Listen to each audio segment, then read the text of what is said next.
We, Serbs and Hungarians, can believe and be sure that the work and effort done in pastoral service is greater.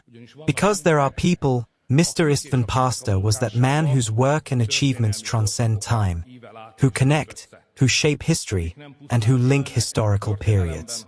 He connected Serbs with Hungarians, united those from Vojvodina with their mother country. Not by force, he had strength, but not through loud politics, but he could speak loudly, rather through stubbornness and perseverance and courage and passion. That is a trait that we Hungarians, as well as you Serbs, know well. And indeed, this award speaks precisely about him. With Mr. President Aleksandar Vučić, I can accept this award today.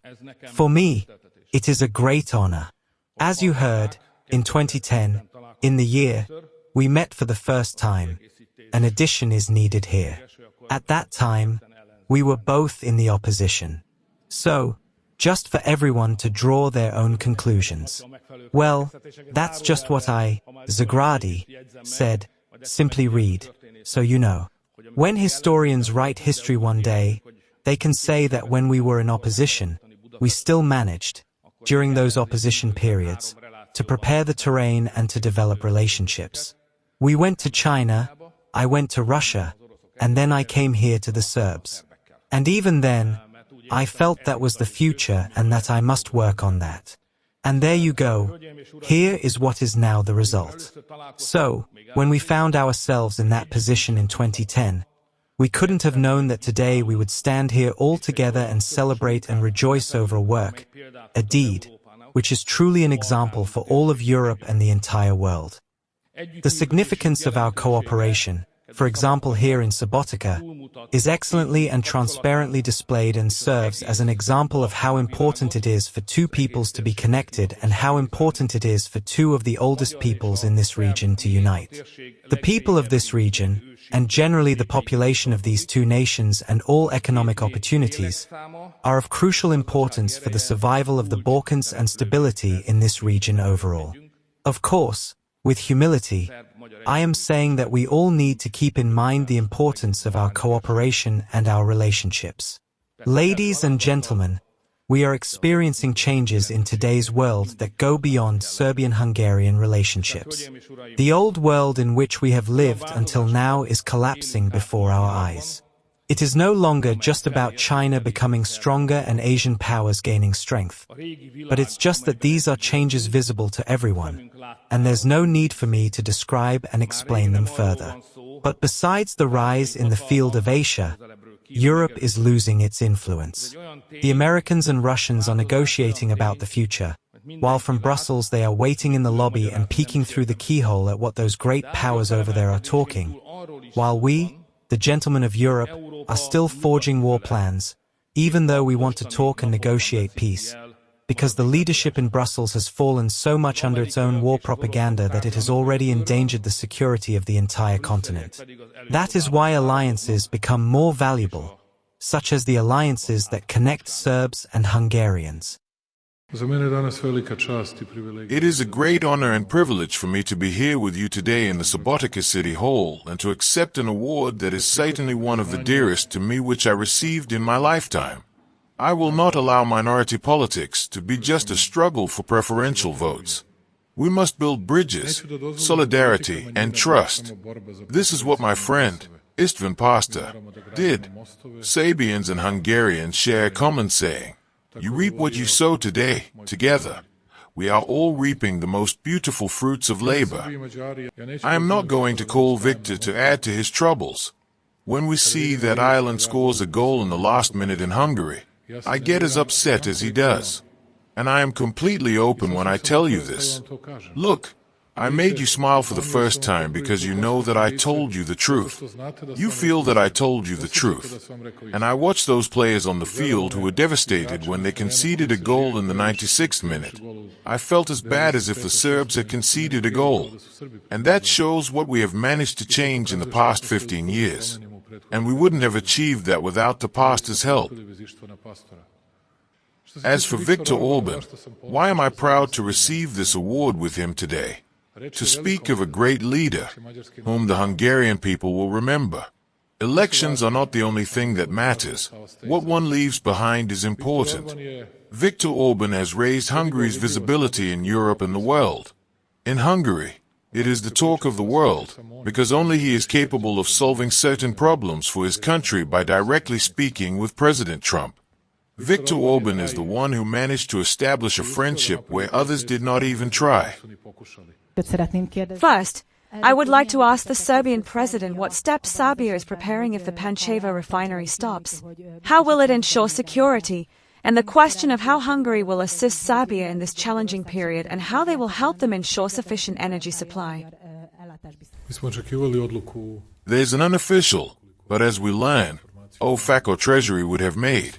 It is only partial, of course, a positive decision on granting the license. However, the decision from the State Department is awaited.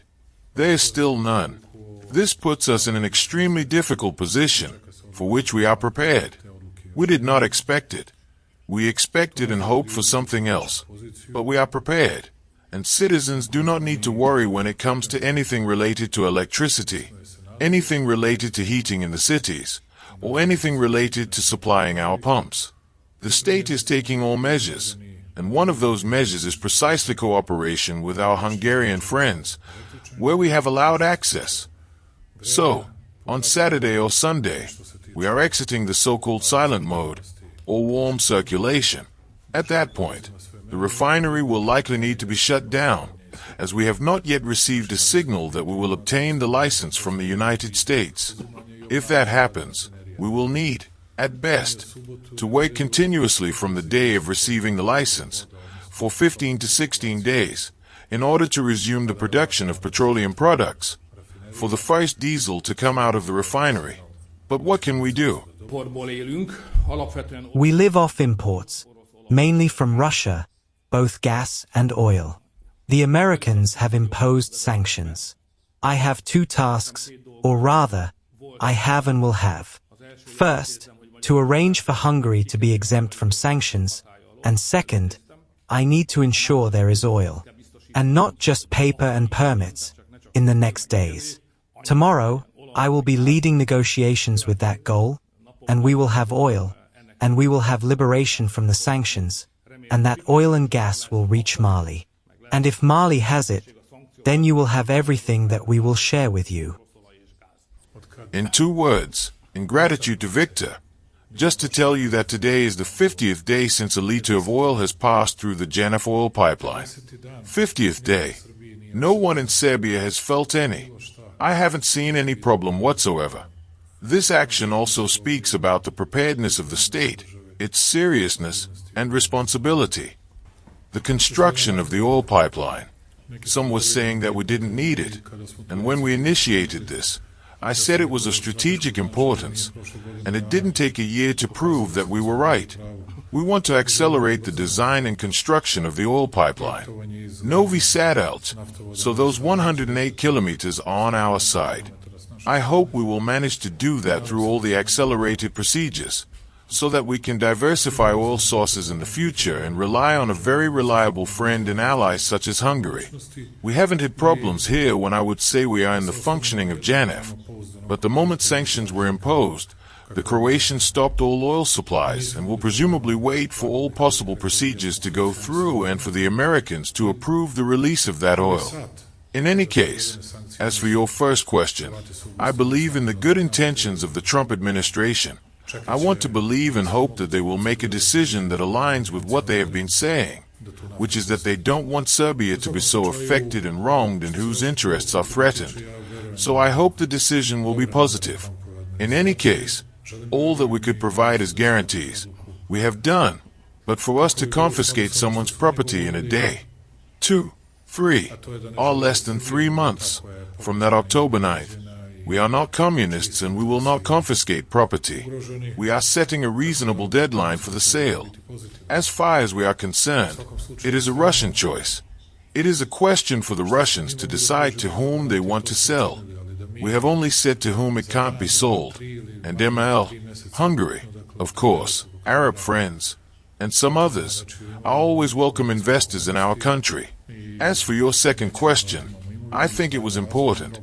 It seems to me that Elon Musk wanted to show how that the geopolitical conflict unfolds regardless of boundaries and how countries align based on interests, which is why you could find a large number of, I don't know, Ukrainian accounts in Britain, and we were able to see that the majority of accounts from our political opponents, unfortunately, come from Croatia and partly from other Western countries.